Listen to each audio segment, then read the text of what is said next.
So this weekend I didn't have any jobs lined up, so I decided to take advantage of the downtime that I had and work on my wife's Explorer. We leased this vehicle last year, so we've had about a year. I was planning on ceramic coating it over that time, but never got a chance to between jobs and activities for the kids and stuff. So I'm taking advantage of the downtime that I have this weekend to make that happen. At this point, I've already washed the exterior. I did a hand wash, iron decontaminant, clayed the entire outside. I did the wheels. So the paint is bare at this point, ready to get polished. I've already done the hood. So I'm going to do the rest of the vehicle, and then I will be ready to start applying the ceramic once I do a cleaner to take all the oils and stuff from the polishing off. I did take some video footage of me cleaning the vehicle ahead of time. It's just so windy outside that it wasn't good shooting weather. I actually had the tripod fall over with a camera on it, so I decided to stop filming and just did a short little clips, which I'll play here in a second. But we'll continue this process, and then I'll record me putting the coating on. So as I mentioned in the introduction, this is my wife's 2020 Ford Explorer. We leased it back in 2020, and over the past year, I've been maintaining this on a weekly basis using a hand wash and P&S bead maker as a topper. The video was recorded using my wife's DSLR camera and my GoPro HERO 9, so the video quality won't be as high as some of my more recent ones, but I felt like it was still good content to post.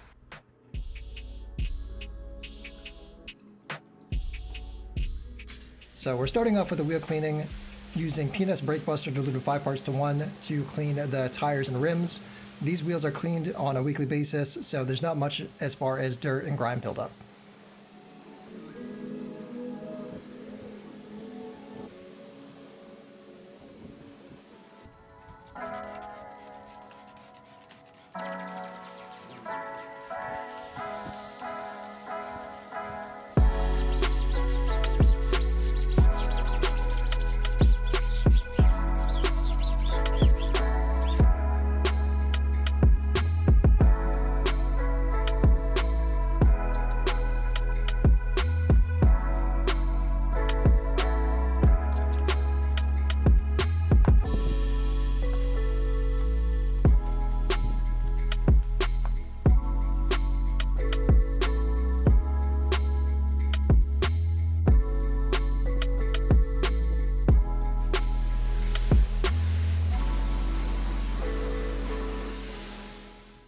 Meguiar's iron decon was used as a fallout remover to begin breaking down any of the iron particles that were bonded to the paint before moving on to the foam wash using Meguiar's Hyperwash.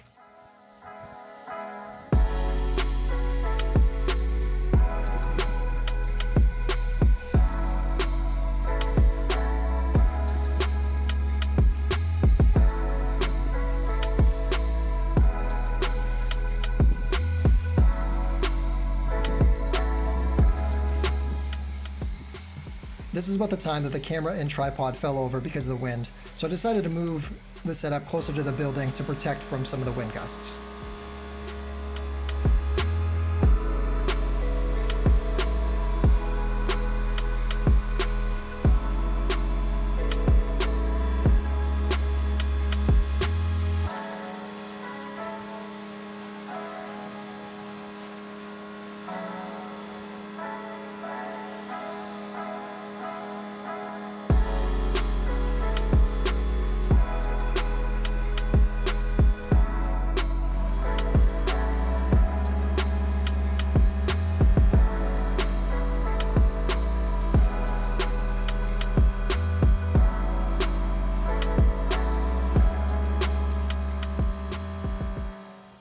The contact wash was then completed using Meguiar's Hyperwash and an assortment of wash mitts and brushes.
Once the contact wash was finished, I moved the vehicle into the garage to begin the clay process. Using McKee's N914 as a clay lubricant and the Adams clay mitt, all of the painted surfaces were clayed to remove any of the remaining bonded contaminants.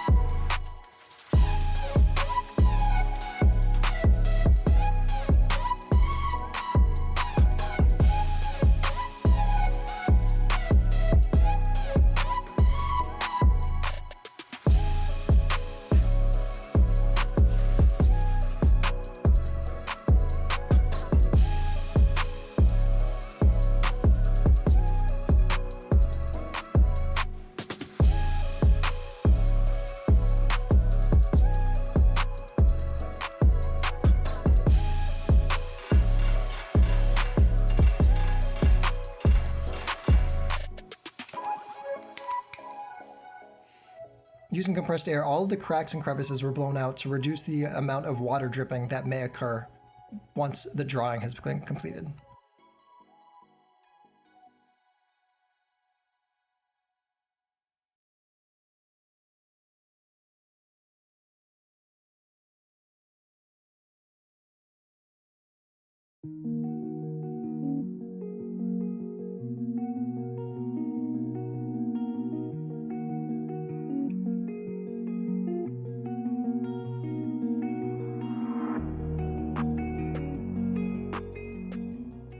A few months prior to filming this video, my wife was driving down one of the main roads by our house, and shortly after road construction, and there were some fresh lines that had just gone down right before a rainstorm rolled through, and all of the paint got mixed into the runoff water.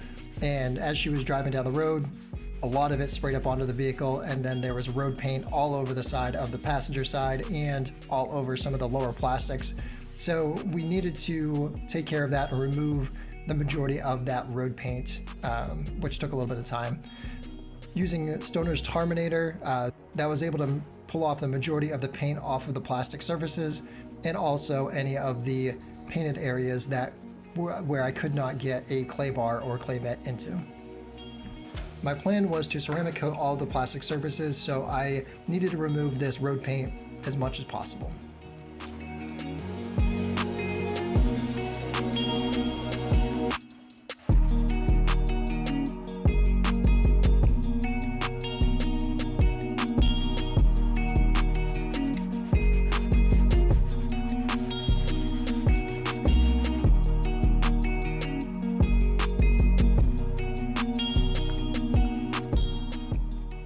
There were some water spots on the paint from being left out in the rain, so I did a test spot to see what kind of results I would get with a fiber cutting pad and HD or 3D1, and I was able to get decent results, and then follow that up with a green Lake Country pad with 3D1, and I found that the Lake Country pad and 3D1 got the results that I was looking for, so that was used on the majority of the vehicle.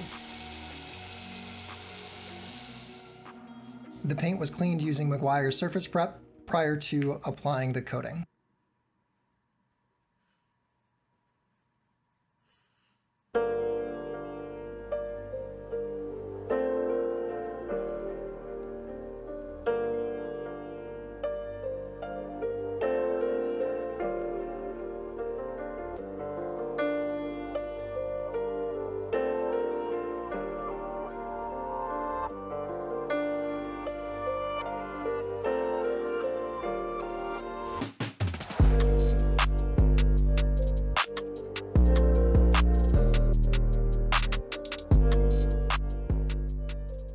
The coating I decided to go with is Adams Graphene Coating. This was back when it first came out. And I also got the UV light that went with the kit, and I applied the coating to all the painted surfaces, plastics, and the glass. I wanted to see how this would hold up compared to the G-Technic line that I had been using at the time.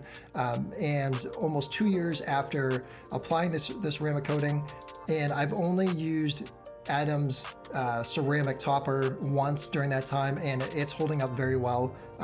So it is a fantastic product, and anybody who's looking to do a ceramic coating themselves, this would definitely be one that I would recommend.